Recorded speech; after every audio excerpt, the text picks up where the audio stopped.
join the server's table. My sister smirked at Mom's birthday bash, but then the restaurant owner strode in. "Miss Warner, your VIP seat awaits. What's your next move?" The bottle exploded against the wall inches from my face. A supernova of glass and cheap bourbon sprang across the polished marble floor of the Iron Fork. My heart slammed against my ribs as I ducked, the world slowing to a crawl. Shouts from the bar, a woman's scream, the clatter of silverware hitting plates. For a split second, I was back in San Francisco, staring down a boardroom of hostile investors, my pulse just as wild, but this wasn't a corporate battlefield. This was my mother's 55th birthday party in a Chicago steakhouse, and I'd barely stepped through the door before chaos found me. "Watch it, lady," the drunk at the bar slurred, his meaty finger jabbing toward me as two servers wrestled him toward the exit. His bloodshot eyes locked on mine, and something in his glare, more than just liquor-fueled rage, sent a chill down my spine. I straightened, smoothing my tailored blazer, and forced my breathing to steady. 32 years of clawing my way to the top of the tech world had taught me one thing: never let them see you flinch. "Elise, honey, are you okay?" My mother's voice cut through the haze, her familiar Evanston lilt pulling me back to the present. Diane Warner, all 5'2" of her, was hurrying across the dining room, her navy dress swishing, her face a mix of worry and relief. She grabbed my arms, her touch grounding me like it had when I was a kid falling off my bike on Ridge Avenue. "What kind of place is this with bottles flying?" "I'm fine, Mom," I said, managing a smile despite the adrenaline still spiking my veins. "Just a warm Chicago welcome, I guess." I glanced around the Iron Fork, its exposed brick walls and Edison bulb chandeliers screaming upscale Midwest charm. The place was packed, businessmen in suits, couples on date nights, a private party spilling laughter from a back room. No one seemed fazed by the near brawl, as if flying glass was just part of the ambiance, but I noticed details others missed. The server's tense shoulders, the manager's forced grin as he comped drinks to soothe ruffled patrons. This place had an undercurrent, a pulse of trouble just beneath its polished surface. And I should know, after all, I owned it. Not that anyone here did. Not my mother, who was now fussing over a speck of bourbon on my sleeve. Not my father, Tom, who was probably already at the bar grumbling about city nonsense. And definitely not my sister Cassandra, who'd orchestrated this whole evening with her usual mix of charm and venom. The Iron Fork was part of a $50 million 0-cents acquisition my company, Sentinel Security, had finalized last month. A stealth move to diversify our portfolio beyond cybersecurity. I hadn't planned to dine at my own restaurant tonight, but Cassandra's insistence on this venue for Mom's birthday had been oddly specific. Too specific, maybe. "Elise, you made it!" Cassandra's voice sliced through the chatter, bright and sharp as a freshly honed knife. She glided toward us, her auburn hair swept into a perfect chignon, her emerald dress hugging her frame like she'd stepped out of a magazine. 4 years my senior, Cassandra had always been the poised one, the golden child who stayed in Evanston, married her college sweetheart, and built a life that screamed stability. She was everything I wasn't. Rooted, traditional, effortlessly approved of. And she never let me forget it. "Wouldn't miss Mom's big day," I said, keeping my tone light, despite the way her smile didn't quite reach her eyes. She hugged me, a quick, perfunctory squeeze that felt more like a performance for Mom's benefit than genuine affection. Her perfume, something floral and expensive, clung to me as she pulled back, her gaze flicking over my outfit with a barely concealed smirk. "Love the power suit," she said, her voice dripping with just enough sweetness to mask the barb. "Very Silicon Valley. Did you come straight from a TED Talk?" I bit the inside of my cheek, resisting the urge to snap back. My charcoal blazer and silk blouse were understated but cost more than her monthly mortgage. Not that I'd ever say that. She'd twisted into proof of my city ego, her favorite jab since I left for Stanford at 19. Instead, I held up the bottle of Napa Valley Cabernet I'd brought, a $500 0 cents vintage I'd picked up on a whim at O'Hare. Brought something for the table, I said. Figured we could toast Mom in style. Cassandra's eyes narrowed at the label, her smile tightening. How generous. We've got plenty of wine already, but I'm sure yours is fancier. She took the bottle, her manicured nails clicking against the glass, and turned to Mom. Shall we get everyone seated? The private room's ready, and I've got the seating chart all sorted. Seating chart? My stomach twisted, a warning bell chiming in the back of my mind. Cassandra loved control, always had, from choreographing our childhood dance recitals to planning every family holiday, down to the napkin folds. But something in her tone, the way her eyes glinted with anticipation, told me this wasn't just about place cards. She had something planned, and I was about to walk into it blind. Come on, Elise, Mom said, linking her arm through mine. Let's get you settled. It's so good to have you home. Her warmth was a lifeline, the only thing tethering me to this place that felt less like home every time I returned. Evanston, with its tree-lined streets and cozy bungalows, had shaped me, but it also suffocated me. Growing up in a town of 75,000 where everyone knew your business, I'd spent my childhood dreaming of escape while Cassandra thrived in the community's embrace. I'd been the odd one out, coding in my bedroom while other kids played soccer. Now, standing in a restaurant I secretly owned, surrounded by a family that barely understood me, I felt that old itch to run. But I didn't. Not tonight. For Mom, I'd stay. For Mom, I'd endure whatever Cassandra had cooked up. The private dining room was a study in understated luxury. Dark wood paneling, a long mahogany table set for 20, and a chandelier casting a warm glow over crisp white linens. My extended family was already milling about, their voices a familiar hum of Midwestern banter. Uncle Dave, Dad's brother, was regaling my cousin Sophie with a fishing story. Aunt Karen, Mom's sister, was fussing over a centerpiece of roses that I'd arranged to be delivered, a $2,000 0 cent display of peonies and lilies that had made Mom tear up when they arrived at the house earlier. Cassandra, of course, had muttered something about showing off, but I'd ignored her. The flowers were for Mom, not her. Please. Sophie waved me over, her braces glinting as she grinned. At 16, she was the only cousin who didn't treat me like an alien. Mom says you, own half of San Francisco now. Is that true? I laughed, the tension in my shoulders easing a fraction. Not quite, just a small corner of it. How's school? Before Sophie could answer, Cassandra clapped her hands, her voice cutting through the chatter like a schoolteacher calling roll. Everyone, let's take our seats. I've put a lot of thought into the arrangement, so please find your name cards. There it was again, that glint in her eyes, like a cat watching a mouse scurry into a trap. I moved toward the main table, scanning for my name among the gold-embossed cards. Mom and Dad were at the center, flanked by Aunt Karen and Uncle Dave. Cassandra and her husband Nate were next to Dad, with their kids, Lily and Max, nearby. I kept looking, my fingers brushing the cards, but my name wasn't there. A cold prickle ran down my neck. Elise, over here, Cassandra called, her voice loud enough to draw every eye in the room. She gestured to a small, rickety table shoved against the wall near the kitchen door, where 3 servers were clearing empty water glasses. Since you're such a big deal in tech, I thought you'd love sitting with the staff. You know, give them some of your expertise. The room went silent. You could have heard a fork drop 3 tables away.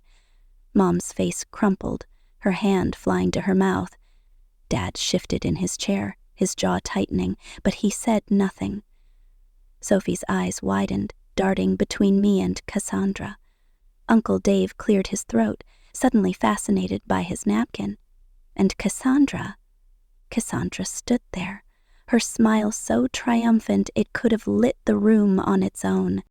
My face burned, a flush creeping up my neck. This wasn't just a jab. This was a public execution designed to remind everyone, me most of all, that no matter how far I'd climbed, I'd never outrank her in this family. I wanted to scream, to flip the table, to tell her exactly what I thought of her petty, vindictive game, but Mom's eyes were on me, pleading, and I knew what she was thinking. Please, Elise, don't make a scene. Not tonight. So I didn't. I forced my lips into a smile, the kind I used in boardrooms when a VC tried to lowball me. "That's thoughtful, Cass," I said, my voice steady despite the storm raging inside. "I'd love to chat with the staff. Should be fun." The tension in the room eased, but not for me. As I walked to the staff table, my heels clicking on the hardwood, I felt every pair of eyes boring into my back. The servers, 2 women and a guy, all in crisp black uniforms, looked as uncomfortable as I felt. The table was a folding card table, its cloth slightly stained, positioned so close to the kitchen door that every swing of it sent a gust of hot air my way. I sat, my spine rigid, and summoned the poise I'd honed through years of high-stakes deals. If Cassandra thought she could break me, she was about to learn how wrong she was. Hi," one of the servers said, her name tag reading Mia.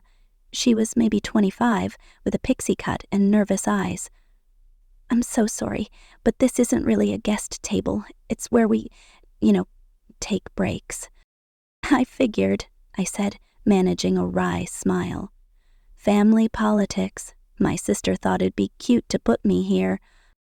Mia's eyes widened, and she exchanged a glance with the other server, a guy named Jake, who looked like he'd rather be anywhere else. The third server, Carla, older and with a no-nonsense vibe, just shook her head. "That's cold," she said bluntly. "My brother pulled something like that at my wedding. Sat me with the caterers 'cause I knew food." I laughed, surprised by how genuine it felt. Sounds like we'd have stories to swap. Before Mia could respond, a shadow loomed over the table. I looked up to see the drunk from earlier, his face redder now, his shirt untucked. He'd somehow slipped past security and was swaying dangerously close, his breath reeking of whiskey. "You," he growled, pointing at me. "You're one of them fancy types, ain't ya? Ignoring me like I'm trash." My pulse spiked, but I kept my voice calm. "Sir, I think you've got the wrong person. Why don't you—" He lunged, grabbing my arm with a grip that made me wince. Jake jumped up, shoving himself between us. "Back off, man," he snapped, but the drunk wasn't listening. His other hand fumbled in his pocket, and my blood ran cold as he pulled out a pocket knife, its blade glinting under the chandelier. "Think you better than me," he slurred, waving the knife too close to my face. My mind raced, flipping through the crisis training I'd taken for Sentinel. Stay calm, assess, de-escalate. "I don't think that," I said, my voice low and steady. "Let's talk about what's got you upset." For a moment he hesitated, his eyes flickering with confusion. Then Jake grabbed his wrist, twisting it until the knife clattered to the floor. 2 security guards barreled in, tackling the guy to the ground. As they dragged him out, cursing and thrashing, I exhaled, my hands trembling under the table. Mia was pale, Carla muttering curses, and Jake looked at me like I'd just defused a bomb. "You okay?" he asked, his voice shaking a little. "Yeah," I lied, my mind still replaying the knife's glint. I glanced at the main table, where my family was oblivious, laughing over appetizers. Cassandra was holding court, her voice carrying as she toasted Mom. "To everyone who matters, tonight," she said, her emphasis slicing through me like glass. Not one of them had noticed the scene at my table. Not one of them cared. I sank back in my chair, the weight of the night pressing down. The drunk's outburst, Cassandra's humiliation, the secret I was carrying about owning this place. It was all too much, and yet I couldn't shake the feeling that this was just the beginning. Something bigger was brewing, something I wasn't prepared for. As Mia slid a glass of water my way, her eyes full of sympathy, I wondered if coming home had been the worst mistake of my life. The Iron Forks kitchen door swung open again, sending another blast of heat my way, and I forced myself to focus. Jake, Mia, and Carla were watching me, their expressions a mix of curiosity and concern. "So," Carla said, breaking the silence, "what's the deal with your sister? She always this extra." I snorted, grateful for the distraction. Cassandra's been extra since we were kids. She once stole my science fair project and passed it off as hers. Got a blue ribbon for it, too. Jake whistled. "That's next level. My sister just borrows my clothes without asking." "It's not just the stealing," I said, the words spilling out before I could stop them.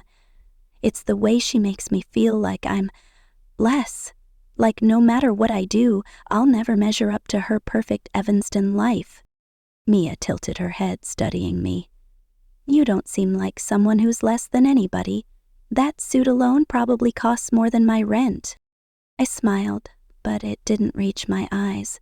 The suit, the wine, the first-class ticket, they were armor, not proof of worth. Back in San Francisco, I was Elise Warner, CEO of Sentinel Security, a cybersecurity firm that protected half the Fortune 500. I'd built it from a dorm room idea to a $200 million 0-cents empire, earning a Forbes cover and a penthouse with a view of the Bay Bridge. But here, in this room, I was just Elise, the kid who left, the sister who didn't fit. "Looks can be deceiving," I said softly. "You ever feel like you're playing a role just to keep people from seeing the real you?" Carla nodded, her eyes distant. "Every day. Been in this business 20 years, smiling through crap I wouldn't wish on my worst enemy. But you gotta keep the mask on, right?" "Right," I echoed, my gaze drifting to the main table. Mom was laughing at something Uncle Dave said, her face glowing with joy. Dad was nursing a beer, his usual stoic self. And Cassandra? God, Cassandra looked like she'd won the lottery, her arm draped over Nate's shoulder as she charmed the table. She'd always been good at that, drawing people in, making them feel special. Growing up, I'd envied her ease, her ability to belong. While I was tinkering with code in our basement, she was cheerleading, dating the quarterback, winning homecoming queen. She was the sun, and I was the weird kid who'd rather debug a program than go to prom. But I'd made my own light. At Stanford, I'd found my tribe. Coders, dreamers, risk-takers. When I launched Sentinel at 25, it was a gamble, but it paid off. My encryption software was bulletproof, and soon banks, tech giants, even government agencies were knocking. By 30, I was a millionaire. By 32, I was a name. And yet, every time I came home, Cassandra had a way of dimming that light, of reminding me I'd never be enough. "Elise?" Mia's voice pulled me back. She was holding a basket of bread, offering it with a shy smile. "You look like you could use some carbs." I took a roll, the warmth of it grounding me. "Thanks. You guys are better company than I expected." Jake grinned, leaning back in his chair. "We're the VIP table, didn't you know? Way more fun than those stiffs over there." I laughed, but it faded as I caught Cassandra watching me from across the room. Her smile was gone, replaced by something colder, more calculating. She leaned toward the maitre d', whispering something that made him nod and glance my way. My stomach twisted again. What was she up to now? Before I could dwell on it, the kitchen door burst open and a server rushed out, her face pale. "Fire!" she shouted, pointing to a corner near my table where a spark had leapt from a faulty outlet, igniting a curtain. Smoke curled upward, thick and acrid, as the fire alarm screeched to life. Instinct took over. I'd trained for crises, cyber attacks, data breaches, even active shooter drills, but a fire was new. Still, I moved, grabbing a fire extinguisher from the wall as Jake and Carla herded guests toward the exit. My family's table erupted in chaos, Mom clutching Dad's arm, Cassandra yelling at Nate to grab the kids. I aimed the extinguisher, my hand steady despite the heat licking my skin, and sprayed foam until the flames died. By the time firefighters arrived, the fire was out, but the room was a haze of smoke and panic. "Elise, what the hell were you thinking?" Dad's voice boomed as he stormed over, his face redder than the drunk's had been. "You could have gotten hurt." "I'm fine," I said, coughing as I handed the extinguisher to a firefighter. "Someone had to do something." He stared at me, his eyes searching mine, and for a moment I thought I saw pride. But then he shook his head, muttering, "Always gotta be the hero," and walked away. Mom rushed over, pulling me into a hug, her hands trembling. "Thank God you're okay," she whispered. "Don't scare me like that." I hugged her back, my throat tight. Across the room, Cassandra was consoling Lily, who was crying, but her eyes met mine, and there it was again, that flicker of something dark. Not concern, not relief, something else. The firefighters cleared the room, and Owen Caldwell, the Iron Fork's owner, appeared, his tailored suit barely rumpled despite the chaos. He was mid-40s, with a salt and pepper beard and the kind of charisma that made you trust him instantly. He clapped his hands, addressing the crowd. "Folks, I'm so sorry for the scare. Drinks are on the house and we'll get this sorted. Please, let's resume the celebration." As guests shuffled back to their tables, Owen made his way to mine, his brow furrowed. "Miss Warner, right? You handled that like a pro. I'm Owen Caldwell, managing partner here. Everything okay at this table?" I nodded, aware of Mia, Jake, and Carla watching us. "Your staff's been great," I said, sidestepping the seating issue. "Just a bit of an adventure tonight." He frowned, glancing at the card table, then at the main table where Cassandra was now directing everyone back to their seats. "This isn't right," he said, lowering his voice. "Why are you here and not with your family?" "It's a long story," I said, my smile tight. "Don't worry about it." "But—" Owen's eyes narrowed, and he leaned closer, his voice dropping to a conspiratorial whisper. "You're Elise Warner, aren't you? Sentinel Security?" My heart stopped. How did he know? The acquisition was confidential, known only to my boardroom, our legal team, and a handful of his managers. I opened my mouth to deflect, but before I could, he grinned, his eyes lighting up. "I knew it! I saw your TED Talk last year. Game changer on data encryption. What are you doing at my break table?" The room spun. I glanced at the main table where heads were turning, Cassandra's voice faltering mid-sentence. "I'm just here for my mom's party," I said, my voice barely above a whisper. "Let's keep that between us, okay?" But Owen was already turning, his enthusiasm uncontainable. "Everyone," he called, clapping his hands again. "You're in the presence of greatness tonight. This is Elise Warner, CEO of Sentinel Security, the woman who saved the Iron Fork from being gutted by a corporate chain. Her company acquired our restaurant last month." The silence that followed was absolute, a void so profound I could hear my own heartbeat. Mom's jaw dropped, her eyes sparkling with sudden pride. Dad blinked, his beer glass frozen halfway to his mouth. Sophie gasped, whipping out her phone, probably to Google me. And Cassandra? My sister looked like she'd been slapped, her face draining of color. It was practically translucent. For a moment, the world held its breath. Then Owen, oblivious to the bomb he'd just dropped, gestured to the main table. "This won't do at all. Let's get you a proper seat, Ms. Warner, right next to your parents where you belong." As he led me across the room, my legs felt like lead. I could feel Cassandra's stare burning into me, the weight of her plan imploding. Mom reached for my hand, squeezing it with a fierceness that said everything: pride, love, confusion. Dad cleared his throat, muttering, "Didn't know about all that." My cousins whispered, their awe a strange counterpoint to the humiliation I'd endured minutes ago. But as I sat, my eyes locked on Cassandra's, and I saw something new in her. Not just anger, not just defeat, but fear. She'd tried to break me, to put me in my place, and instead, she'd exposed her own insecurity to everyone we loved. She stood abruptly, her napkin falling to the floor, and fled toward the restroom, her heels clicking like gunshots. Mom touched my arm, her voice soft. "Go after her, Elise. She needs you." I wanted to say no.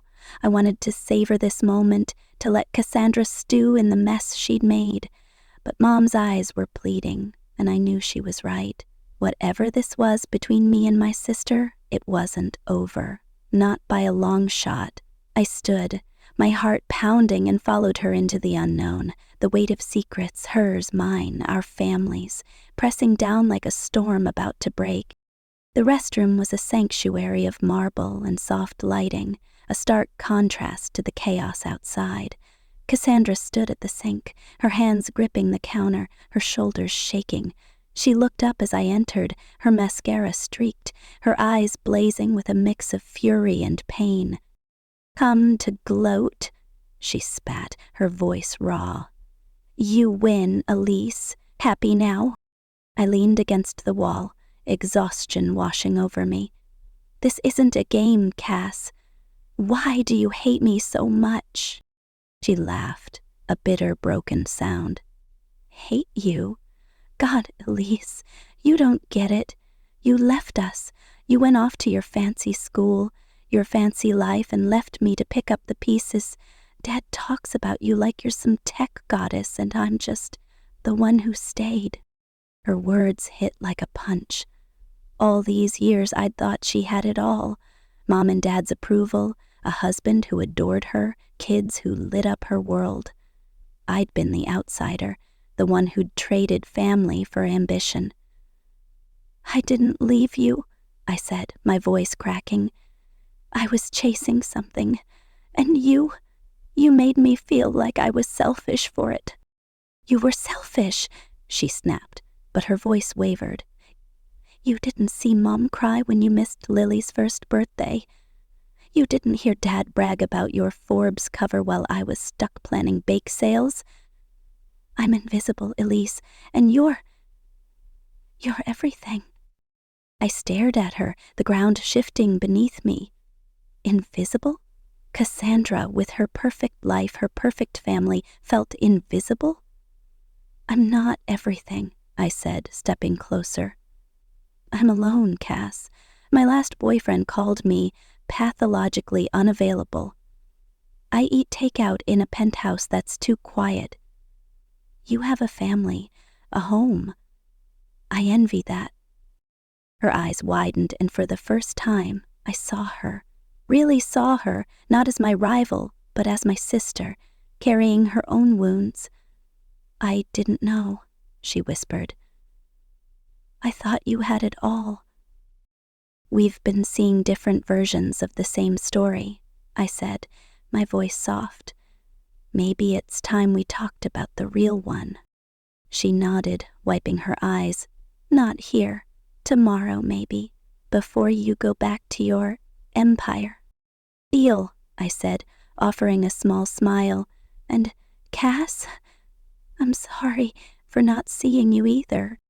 We stood there, the silence heavy but not hostile, a fragile truce forming between us. As we left the restroom, the dining room was alive again, laughter, clinking glasses, the smell of seared steak. Owen was at our table, pouring champagne, his voice booming with a toast to Mom. My family watched us return, their expressions a mix of relief and curiosity. Mom squeezed my hand, her eyes shining. Dad nodded, a rare gesture of approval. And Cassandra, she took her seat, her smile softer now, less like a weapon. But as I sat, my phone buzzed with a text from Maya, my COO. Urgent, possible breach in Sentinel servers. Call ASAP. My blood ran cold. A breach? Now? And then I saw the second text. Also, that drunk guy from the restaurant. He's been spotted outside your Evanston office. Be careful. I stared at the screen, my heart racing. The night had already thrown a knife, a fire, and a sister's betrayal at me, but this was something else, something bigger. As I looked around at my family, blissfully unaware, I couldn't shake the feeling that I'd walked into more than just a family drama. The Iron Fork, my company, my past, it was all connected, and the truth was about to come crashing down. The Iron Fork's dining room buzzed with forced cheer as I slid into the seat Owen Caldwell had placed between Mom and Dad, the weight of every gaze in the room pressing against my skin. The chandelier above cast flickering shadows, like ghosts dancing across the mahogany table, and I couldn't shake the feeling that the night's chaos, the shattered bottle, the drunk's knife, the fire, wasn't random. Something was off. A current running beneath the surface, and Cassandra's pale, frozen face across the table told me she felt it too. Her plan to humiliate me had backfired spectacularly, but the fear in her eyes wasn't just shame. It was something deeper, something that made my stomach churn with unease. Mom squeezed my hand under the table, her fingers warm and steady. "I'm so proud of you, Elise," she whispered, her voice thick with emotion. Her eyes, the same hazel as mine, shimmered with tears. Pride, yes, but also worry. She'd seen the knife incident, the fire, and now this revelation about my ownership of the restaurant. I wanted to tell her it was okay, that I was used to handling crises, but the truth was, I wasn't sure it was okay. Not tonight. Dad cleared his throat, his calloused hand hovering awkwardly over my shoulder before settling for a pat. "Didn't know you were running places like this," he mumbled, his firefighter's stoicism cracking just enough to let a sliver of awe slip through. "Shoulda said something." I forced a smile, my throat tight. "It's new, Dad. Just finalized last month." I didn't mention the $50 million 0-cents deal, the sleepless nights negotiating with lawyers, or the fact that I'd kept it secret to avoid exactly this kind of spotlight. Across the table, Cassandra was silent, her fork poised over her untouched salad, her eyes fixed on some invisible point. Her husband, Nate, leaned toward her, murmuring something, but she shook her head sharply, her lips pressed into a thin line. The servers, Jake, Mia, and Carla, hovered nearby, their expressions a mix of respect and confusion. They'd heard Owen's announcement, and now they were stealing glances at me, like I was some celebrity they'd just realized was in their midst. Mia, the youngest, caught my eye and offered a shy smile, but Carla's gaze was sharper, assessing. "So," she said, sliding a fresh glass of water my way, "you're the one who saved our jobs. Word was we were going to be a soulless chain before your company stepped in." I nodded, keeping my voice low. "That's the plan. Keep the heart of this place intact." I meant it. Sentinel Security's acquisition of the Iron Fork wasn't just a business move. It was personal, a chance to prove I could build something that mattered, even in a town that had always felt too small for my dreams. But before I could say more, a sharp clatter cut through the room. Cassandra's fork had slipped from her hand, hitting her plate with a sound like a gunshot. Every head turned. She stood, her chair scraping against the floor, her face a mask of barely contained fury. "Excuse me," she said, her voice tight, and bolted for the restroom, her emerald dress a flash of color against the dim lighting. Mom's grip on my hand tightened. "Go after her, Elise," she said softly, her eyes pleading. "She's hurting, more than you know." And I wanted to argue. Hurting? Cassandra had just tried to humiliate me in front of our entire family, seating me with the servers like I was some outsider. But Mom's expression stopped me cold. There was something she wasn't saying, a shadow behind her words that sent a prickle of unease down my spine. What did she mean, more than you know? I glanced at Dad, but he was studying his beer, avoiding my gaze. My cousins, Sophie and Derek, were whispering, their phones out, probably digging up my Forbes profile. Uncle Dave and Aunt Karen pretended to focus on their appetizers, but the tension in the room was thick enough to choke on. "All right," I said, standing. My legs felt unsteady, the weight of the knife, fire, Cassandra's betrayal, pressing down like a storm cloud. As I headed for the restroom, my phone buzzed in my pocket. I ignored it, knowing it was probably Maya with another update about the server breach she'd texted about earlier. A cybersecurity crisis on top of family drama? Perfect timing. The restroom was a haven of marble and soft light, the scent of lavender lingering in the air. Cassandra stood at the sink, her knuckles white as she gripped the counter, her reflection in the mirror showing a woman unraveling. Her mascara was smudged, her eyes red. But when she saw me, her face hardened. "Come to rub it in?" she snapped, her voice raw. "You win, Elise. The big tech mogul saves the day. Everyone's talking about you now." I leaned against the wall, crossing my arms to hide the tremor in my hands. "This isn't a competition, Cass. Why do you hate me so much?" She laughed, a bitter, jagged sound that echoed off the tiles. "Hate you? God, Elise, you don't get it. You left us. You went off to Stanford, built your empire, and left me to hold this family together. Dad brags about you at every VFW meeting. My daughter, the tech genius. Meanwhile, I'm just the boring city planner who stayed. I'm invisible." Her words hit like a slap. Invisible? Cassandra, with her perfect house, her perfect kids, her perfect life. I'd spent years envying her, believing she had Mom and Dad's approval locked down while I was the black sheep who ran away. "I didn't leave you," I said, my voice cracking. "I was chasing something, and you made me feel like I was selfish for it." "You were selfish," she shot back, her eyes flashing. "You missed Lily's first birthday. Mom cried for days. You weren't there when Dad had his heart scare 2 years ago. You were too busy being Elise Warner Forbes' darling to notice the rest of us falling apart." I stared at her, my chest tightening. A heart scare? No one had told me. "I didn't know about Dad," I said, my voice barely above a whisper. "Why didn't you tell me?" "Because you weren't here," she shouted, her voice breaking. "You're never here. And now you waltz in, owning the damn restaurant, and everyone's fawning over you, even Nate." She stopped, her hand flying to her mouth, as if she'd said too much. "Nate?" I asked, my heart sinking. Her husband? The steady, dependable Nate who'd been her rock since college? What did he have to do with this? She turned away, her shoulders shaking. Forget it, just forget it. But I couldn't.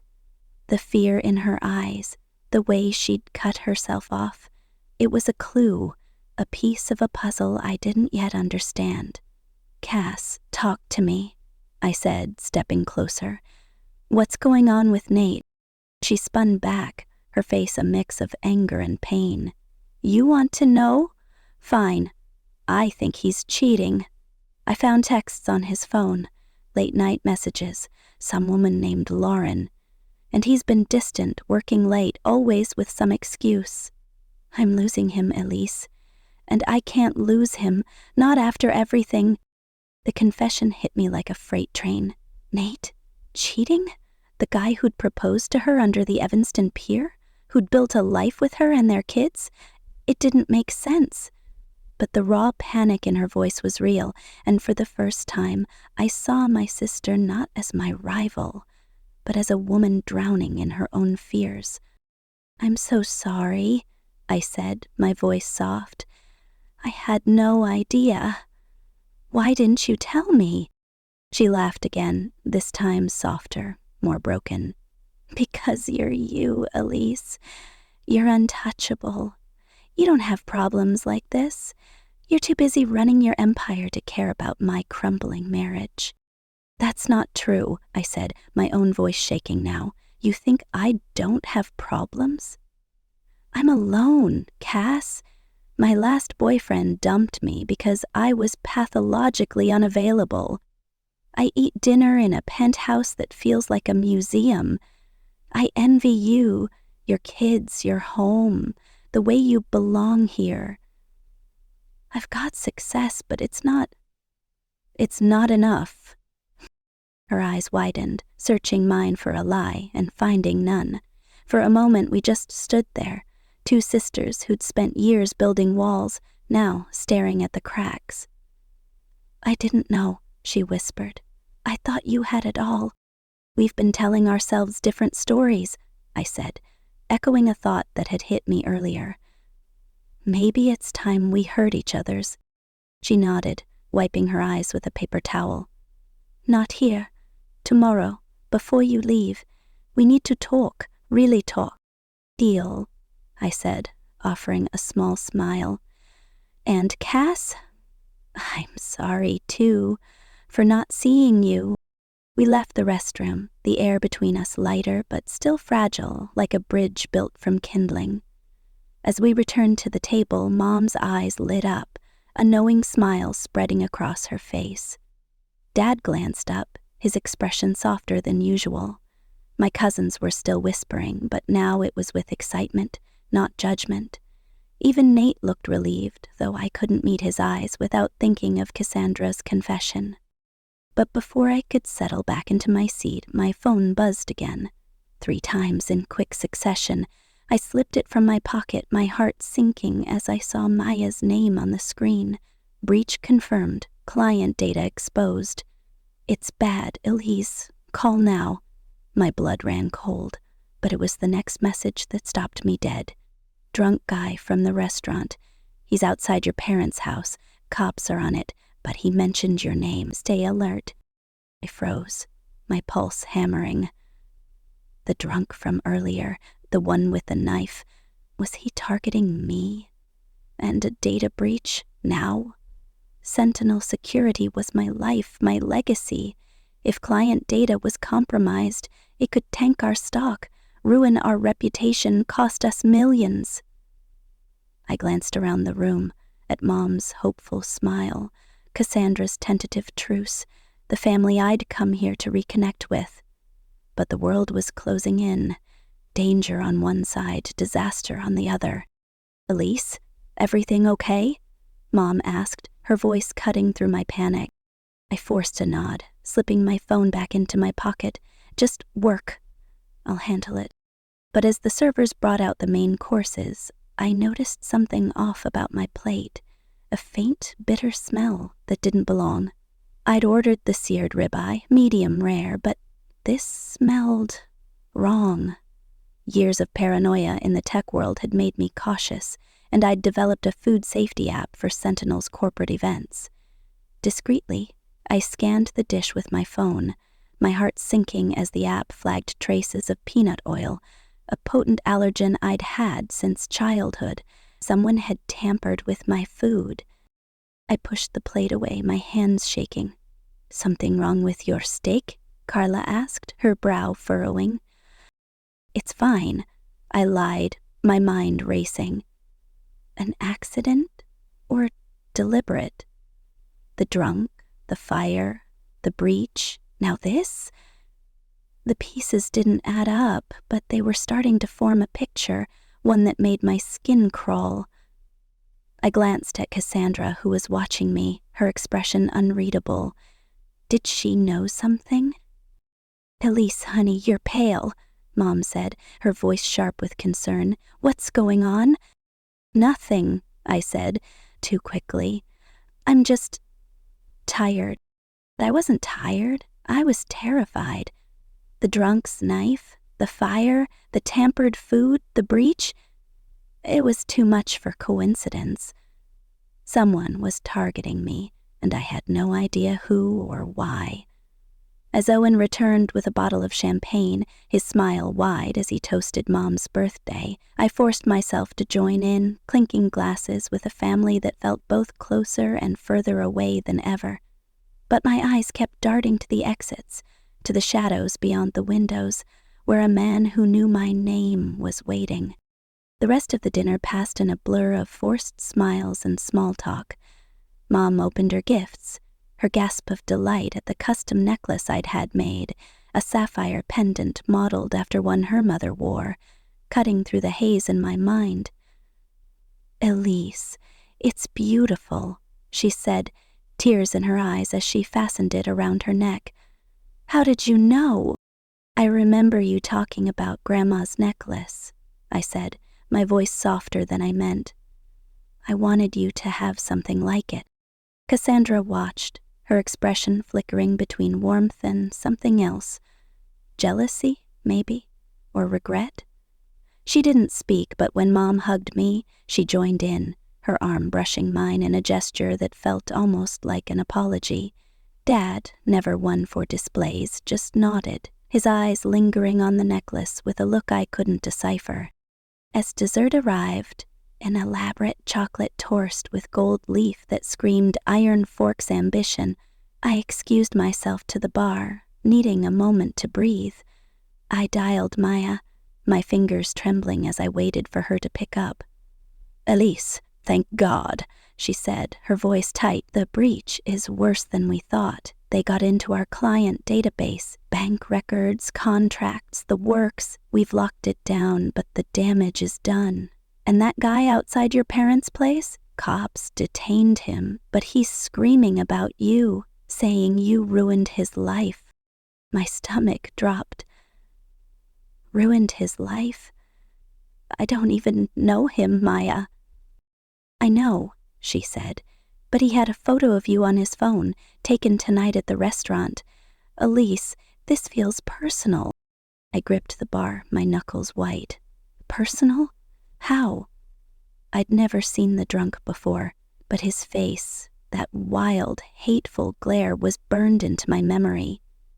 "Get me everything on him," I said. "Name, record, anything, and keep the team on the breach. I'll be back in San Francisco tomorrow." "Please be careful," Maya said. "This doesn't feel like a random hack. Someone knew exactly where to hit us." Killing myself. I hung up, my mind spinning. A targeted hack, a tampered dish, a man stalking me? This wasn't just a bad night. This was a coordinated attack. But who? A rival firm? A disgruntled employee? Or... My eyes drifted to Cassandra, laughing with Sophie at the table. Someone closer? I returned to the table just as Owen led us on a tour of the kitchen, his pride in the gleaming stainless steel and bustling staff infectious. I couldn't help myself. I offered a few suggestions, pointing out inefficiencies in their inventory system that Sentinel's software could streamline. The executive chef, a burly guy named Marco, raised an eyebrow but nodded, impressed. "You know your stuff," he said. "Most owners don't get the back of house like that." "I started in tech, not suits," I said, grinning despite the weight on my chest. "You can't run a business if you don't understand its heart." Cassandra watched, her expression shifting from resentment to something new, curiosity, maybe even respect. As we returned to the dining room, she lingered near me, her voice low. "You're good at this," she said. "Not just the tech, the people part." I blinked, caught off guard. "Thanks, Cass. Means a lot." She nodded, but before she could say more, my phone buzzed again. This time, it was a text from an unknown number. "You think you're safe, Warner? Check your car." My blood ran cold. I excused myself, my heart pounding, and slipped out to the parking lot, where my rented Tesla sat under a flickering streetlight. The driver's side window was smashed, glass glittering on the pavement. Scratched into the door was a single word: traitor. I stumbled back, my breath coming in short gasps. The drunk? The hacker? Someone else? I scanned the lot, the shadows seeming to move, and dialed 911, my voice shaking as I reported the vandalism. The operator promised a patrol car, but as I waited, a figure emerged from the darkness. A man, tall and hooded, his face obscured. He didn't approach, just stood there, watching before melting back into the night. By the time the police arrived, he was gone, but their search of the car turned up something worse. A small device wired under the dashboard, blinking red. A tracking device, the officer said, though he couldn't confirm if it was active. "Could be nothing," he said, "but we'll take it for analysis. You got enemies, Ms. Warner?" I laughed, a hollow sound. "More than I'd like." Back inside, I kept the incident to myself, not wanting to alarm Mom on her birthday. But as we said our goodbyes, Cassandra pulled me aside, her eyes searching mine. "Something's wrong," she said. "I can tell. What is it?"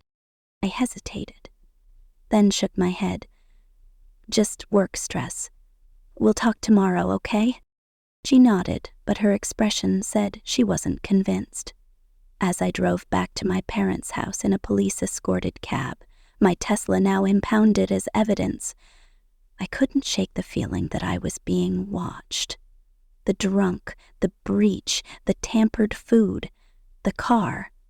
Someone was coming for me, and they were closer than I thought. Sunday morning broke over Evanston with the kind of golden light that made the town look like a postcard. Tree-lined streets, kids on bikes, the distant hum of a lawnmower. I woke at dawn, my body still on San Francisco time, my mind racing with the night's events. The drunk's face, the tracking device, Maya's warning about the breach. It was all connected, I was sure of it. But how? Mom was in the kitchen, her robe tied loosely, a mug of coffee steaming in her hands. She smiled as I shuffled in, pouring me a cup without asking. "You still get up with the birds," she said, her voice warm. "Some things never change." I took the coffee, the familiar ritual grounding me. "Habit?" I said. "These days it's usually for a red-eye flight or a server crash, not sneaking in cartoons like when I was a kid." She laughed, but her eyes were serious. "Last night was a lot," she said. "I'm sorry about Cassandra. She's been struggling, Elise, more than she lets on." I frowned, stirring my coffee. "She mentioned Nate, said she thinks he's cheating. Is that what you meant?" Mom's face tightened, and she looked away, her fingers tracing the rim of her mug. "That's part of it," she said carefully. "But there's more. Your father, he hasn't been himself. Not since the gambling." I froze, the word hitting like a brick. "Gambling? Dad?" She nodded, her voice low. "A few years ago, he got in deep. Poker games, sports bets. We almost lost the house.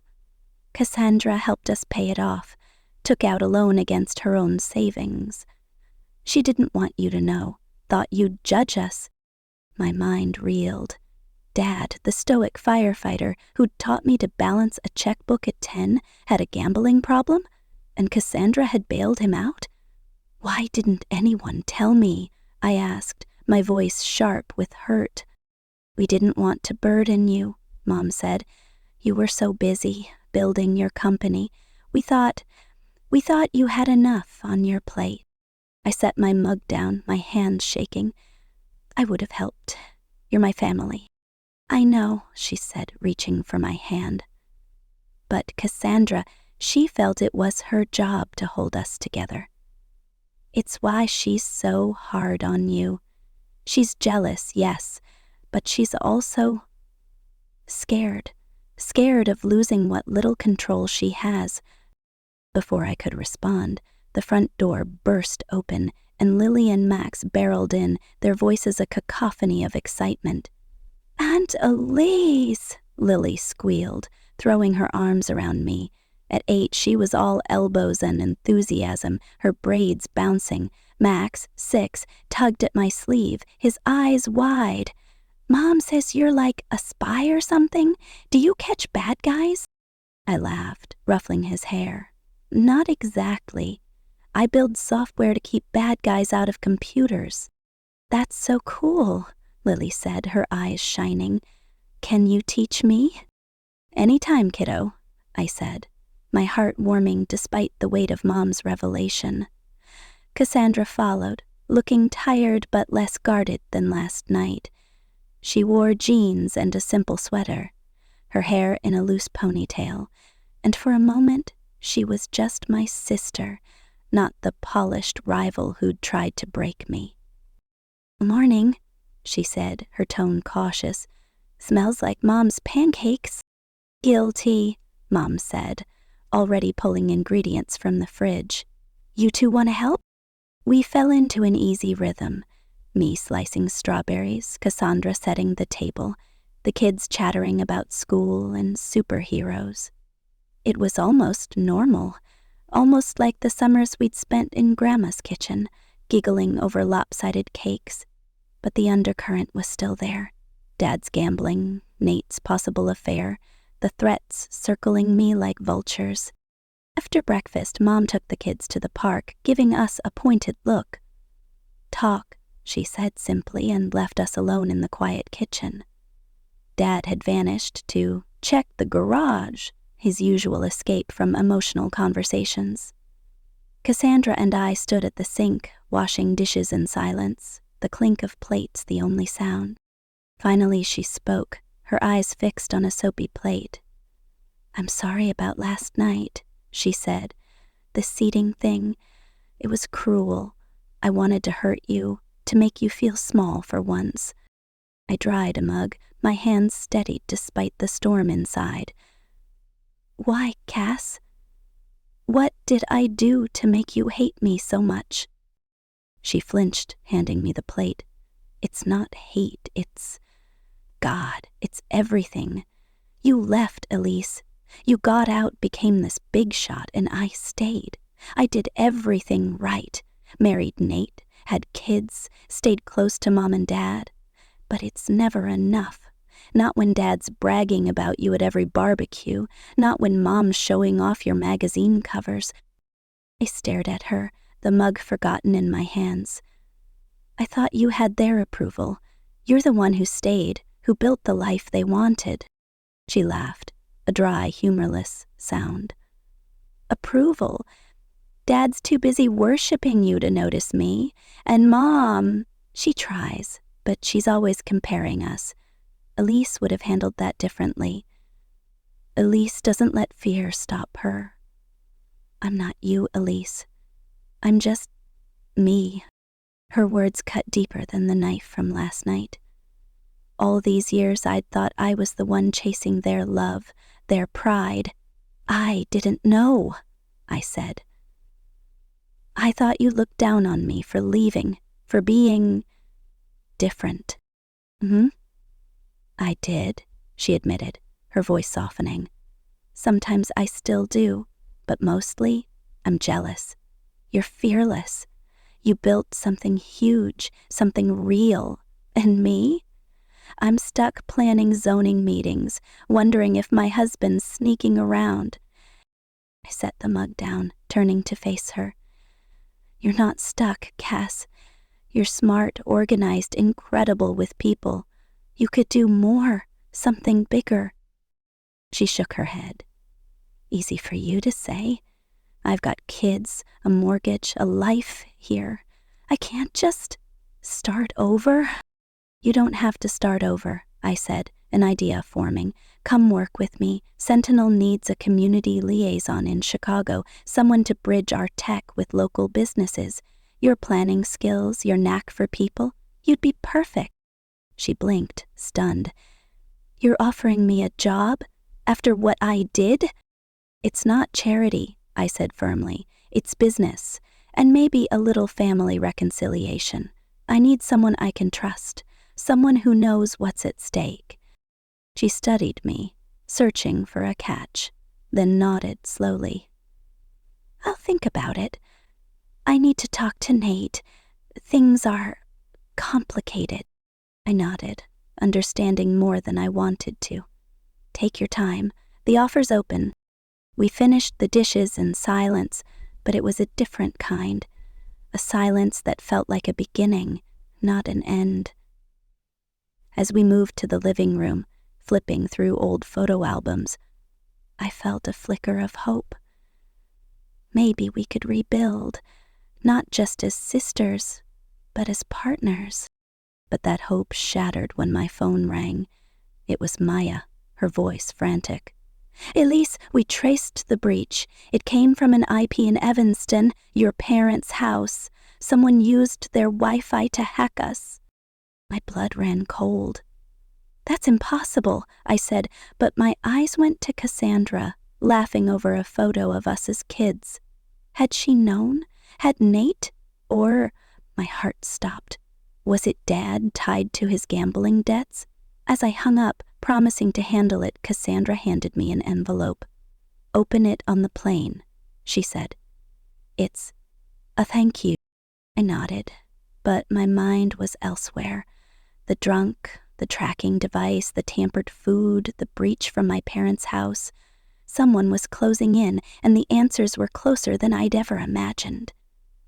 As I drove to O'Hare, the envelope burning a hole in my bag, I knew one thing for sure. This wasn't just about family. This was war.